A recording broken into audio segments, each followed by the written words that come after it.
Hello everyone, I'm Inhuman Justice, and this is Battle Brothers, a strategy RPG in which you lead a company of mercenaries to profit and success or death and defeat. We're going to start a new campaign here, or if it'll let me, I'll start a new campaign. Our company name's going to be the Scarred Hand, and we're going to use the Mailed Fist as our banner. Because, you know, mercenaries, they accrue a number of scars over their lifetime. If they survive longer, then it's going to be more and more scars, right? Anyway, the tips at the bottom here are pretty useful, so read them whenever you can. You soak in the cool morning air. As the sun slowly rises, so does a new chapter in your life begin. After years of bloodying your sword for meager pay, you've saved up enough crowns to start your very own mercenary company. With you are Aldmar, Turncloak, Gerald, and Alvar, with whom you fought before side by side in the shield wall. You are their commander now, the leader of the Scarred Hand. As you travel the lands, you should hire new men in the villages and cities to fill your ranks. Many who offer their services will have never picked up a real weapon before.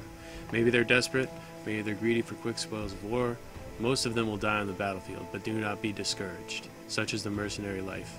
The next village will always have new men eagerly looking for a new start in life.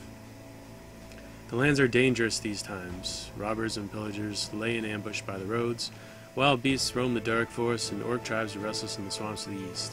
There are rumors even of dark magic being at work, the dead rising from their graves and walking in. There's plenty of opportunity to earn good money, whether by taking on contracts you can find in the villages, cities, and strongholds all over the land, or by venturing forth on your own to explore and raid. The men look to you to give a command. They live and die for the Scarred Hand now. So this is an early access game. It updates pretty frequently, at least twice a week it seems, since I've got it. It's a lot of fun, so if you're interested in an early access game that updates a lot, then this would be one of them. And I'm sure you'll figure out whether you want to buy this or not after you see me play it a few hours, or maybe even less. Anyway, huzzah! As we go into the main overland view here, we have Bandit Hideout, which will be our first obstacle on our way to becoming a good mercenary company, and there's a City of Dornan here. When you start the game, these two things will always stay, will always be there, and the world will be randomly generated. It might not always be the City of Dornan, it might be the City of Ulman or something like that. They have many different names they could have, but it's always a city in the Bandit Hideout right beside it. And as you can see, it's a pretty large map. Everything down to the trees and the mountains here and the hills, they're all randomly generated. And as you can see, it's a really big map, so it adds a lot of replayability to the game. And even down to the mercenaries you have at the start, it's all randomized. So I'm gonna explain what's on the screen, and then we're gonna get going here. So on the top left here, we have crowns, which is the money you use to pay your mercenaries. It shows us in green how many crowns we pay per day, how many we have, and how many days it'll last for. Beside that is provisions, and it shows how many provisions we have, how many days we have, and how many we eat. Pretty simple. Next to that is tools and supplies, which are used to repair items and armor. Next to that is ammunition, which is used to replace arrows and bolts, and also javelins that you use during battles. After that is medicine. You only use medicine to heal your troops or treat their wounds. I don't think there's any sicknesses you can get or anything like that they need to recover from. I've never had anything like that happen in the game. Maybe they're planning to do that in the future, though. In the middle we have the day cycle and the first day, the date, I guess, day one of our mercenary company. Top right we have the mercenary roster, which shows us all of our men. There's a quest or a contract right here that shows the details of the contract, which will be posted here once we have one. And top right you have the menu. Okay, so first of all we're going to head to the City of Dornan, and as you can see when we move around, it's sort of like a mountain blade type movement. Here, I'll go back out and show you a little more. You just click on an area and it automatically moves to it. These guys are also moving, and yeah, that's just how it works. In the city we have all the same stuff at the top here, and then we have 3 different groups we can talk to. The smith over here, who can buy and sell us equipment and items. The guys in the middle are new men for hire, and the guys on the right are the people with contracts for us. Originally, there is only usually one person who gives out a contract at the beginning, but one of these guys will be the tutorial quest, and the other guy will be a different contract altogether. So the first thing we're going to do is look at our initial men, and I'll show you what their attributes and everything mean. So Aldmar Turncloak, an interesting name. Obviously he's a deserter of some kind. He's got some decent starting equipment, Akaton cap and a padded surcoat. He's got a club with him. And down here are his traits. Starting with the left here, he's a deserter. While on a lengthy military campaign, Aldemar felt that there was too much marching and too little spoils to be had. So he stuck his weapon in the ground and walked off, donning the garb of the everyman. Aldemar has for a time avoided the deserter's punishment. With an empty coin purse from drinking his memories away, he now considers any opportunity to make a living. +5 to melee, ranged, and melee defense skill. Melee and range skill and melee defense skill. -15 resolve though, so he's very cowardly, which is unfortunate. But he's really good at fighting. As a founding member of the Scarred Hand, they always get this bonus, +5 to melee and range skill and +5 resolve. And he's superstitious. It's cursed. This character is highly superstitious and therefore is more vulnerable to the skills that directly attack his resolve, which is very poor, to say the least. So Turncloak is probably a very fitting title for this man, considering he's only got 26 resolve, and that's the lowest I think I've ever seen in a character. He could make a good archer, and maybe we'll make him into one because he's so cowardly that if he gets hit too many times, he'll start running away, probably. Alright, moving on, we've got Gerald, who is a farmer, 10 hit points and 10 max fatigue. A strong and able farmhand, Gerald was no stranger to hardship and manual labor. Word came to his ear of increasing raids on outlying farms and villages, promising a new and purposeful life as a valiant defender of the weak. He collected his belongings and set out into the world.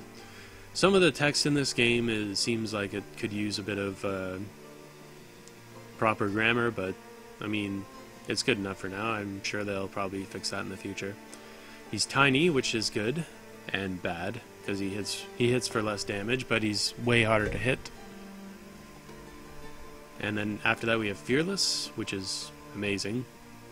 So he's a fearless small man who is a founding member.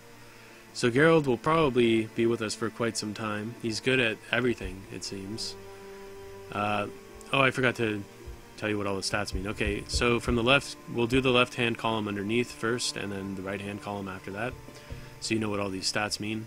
First one is head armor, body armor, health or hit points, action points, which are used in battle, fatigue, which controls how much your character can wear. Like heavier armor takes more fatigue to wear, and swinging your weapons also takes fatigue, so it feeds into those two, as well as initiative, which we'll talk about when we go to initiative.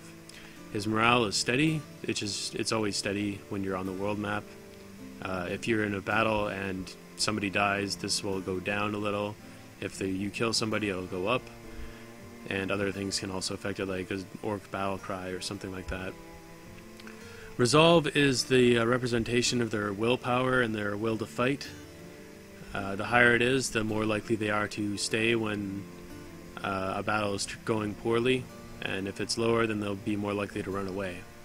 It also acts against defense, against mental attacks, like an orc warlord has a battle cry that can make people run away. Fear and mind control. Mind control, I'm not sure what it is, but I'm sure if it's out there, we'll find it together.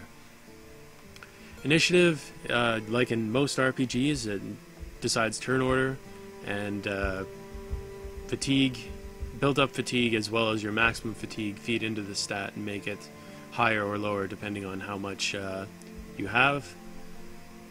So anybody who's got lots of armor but still has a high initiative can still go faster than somebody who's in, say, no armor but with a lower initiative. It all just depends on how good they are at carrying their armor and weapons and other things. Okay, on the right hand side we have melee skill and range skill, as well as melee and range defense. And after that we have the weapon damage. He's not currently using a weapon, he's got a fist. So it's 0 to 0, but up here you can see the real damage, which is pretty pitiful. You never want to let your guys have no weapon if you can help it. After that you have armor penetration, or effectiveness against armor. When you damage armor and it's at 100%, it hits for the full weapon, the weapon's full damage. If it's less than that, it'll do less damage. And once the armor is gone, then it'll be full damage once again, because it'll be hitting the person directly. After that you have a chance to hit the head. When you hit somebody in the head, it can damage them quite a bit. You can get critical hits, and it also, if they're not wearing any helmet, it'll go right into their hit points. So sometimes it can kill somebody instantly just by hitting them in the head once. After that we have vision, is the range you can see, useful for archery and other sorts of things. I think you can shoot further than you can actually see if you're an archer, which is kind of strange, but maybe they'll add some sort of penalty to that in the future to make it so it's not such an advantage to be to have all this equipment on and be able to shoot really far. Like, some of the helmets obscure your vision a bit, so I guess we'll see. Anyway, next is Alvar. He is a lumberjack. Alvar was never seen without either axe or wood on his shoulder. With his large and sturdy build, he could carry on his back what other people would be crushed by. One fateful day, a tree he fell slew a deer. Alvar did not want to waste it, and so took it home, only to find himself accused of poaching. Before a sentence was cast, he decided to leave the village in haste and attempt to join a traveling mercenary company. So lumberjacks are pretty good. Plus 10 hit points, plus 10 max fatigue, plus 5 resolve. He's also got sure footing, it gives him extra melee defense, which is awesome. He's short-sighted, which isn't a... is that a tree or an orc over there? Which isn't... It doesn't really matter if he's going to be a hand-to-hand fighter. And he's got a founding member, so he gets those bonuses again. So looking at these three, Aldmar is by far the worst person, even though this, I think... Oh no, Deserters are a pretty good class. It's just that he has this superstition as well, which really destroys his resolve. If he lives long enough, he will be pretty good, because we can improve his resolve when he goes up a level. At the beginning, I like to remove all the guys' equipment so we have an idea of what we've got to work with so far. I might leave Alvar with his axe depending on who the other guys are we can hire. Generally, I like to look at both equipment and the men available for hire before I decide to buy anything, because it's usually a good idea to plan out what you're going to buy if you want to succeed. Let's see who we got for hire first. Randolph the Rat, he's a rat catcher. And he's only... The first icon here tells you how many he costs up front, and then how much you have to pay them per week. At the beginning, in general, I'd like to get as many guys as possible. It looks like that won't be a problem, though, because there seems to be a ton of cheap men on the cheap men for sale here. As of yet, there are no female battle brothers, so that's going to be coming in the future, and I'm sure they'll add them in a few updates, probably. Either way, Randolph the Rat, catcher of rats. You can read all these guys' stories on the right here. I'm not going to bother yet, because I've already read the founding members, and you get the idea that everyone has a life story to them. They're not just like a face, basically. Well, they are, and they aren't. I mean, I don't really... Unless they're really good, I don't really remember their names very often. So we've got Arnold and Arnold the Fisherman, which could be very confusing. Fishermen are usually pretty good. This bastard here will likely be alright. He's cost 740 though. He's got really good equipment, as you can see. He's got like a chainmail vest here, and or chainmail shirt, and like a metal cap there at least.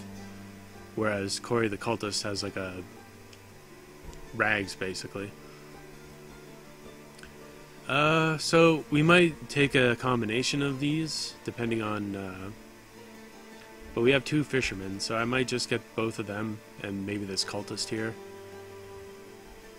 And then see how we're doing after that. Generally you want around 7 troops at the start.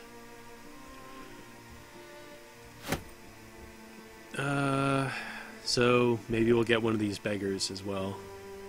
I believe that's what that is. Oh no, it's a refugee. I thought, okay, well, I guess beggars are, oh yeah, beggars are the ones with the hands, not the feet. So refugees might be okay. I mean, they survived a lot, right? I'm not going to get Arnold, though, because I already have a guy named Arnold. We don't want 2 men named Arnold. It confuse the hell out of me if I do.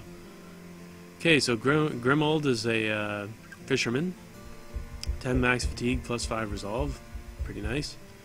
Bloodthirsty. All kills are fatalities if the weapon allows. I'm not sure if that actually means anything, because I'm pretty sure when you kill somebody, they die regardless. So, or maybe that's if you're, maybe if you punch somebody, they don't die. I don't know. Either way, it seems to me that people always die when that happens. Here, take off your stuff, buddy. Come on. Don't go all day. Okay, so now we'll go to Arnold. Do the same deal. Oh, I can't just...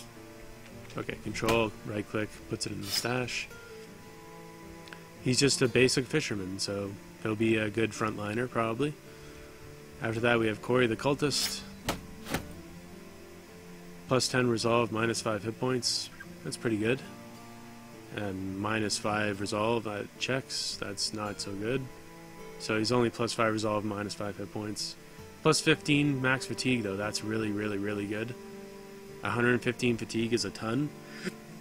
So, oh, cool. They added sort of like a tattoo for him there on the forehead. I don't know if they had that before. Either way, Corey looks like he's going to be pretty good if he survives. He's got really high resolve, lots of fatigue, and a decent amount of hit points. They're a little low, but that'll be fine because we'll be able to buff him up if he survives. And then we have Gunther the Chicken, who is a refugee, plus 5 max fatigue, minus 5 hit points and resolve, plus 5 melee. He's tiny like the other guy, and he's a dastard, so he'll start combat at wavering morale. So this guy's not going to get much. I'm just going to give him a wooden stick and let him go at it. The rest of them, though, they seem like they have potential. I'm going to get Aldemar a ranged weapon of some kind. Alright, so I'm going to buy a bunch of equipment, and then I'll be back when they're all equipped.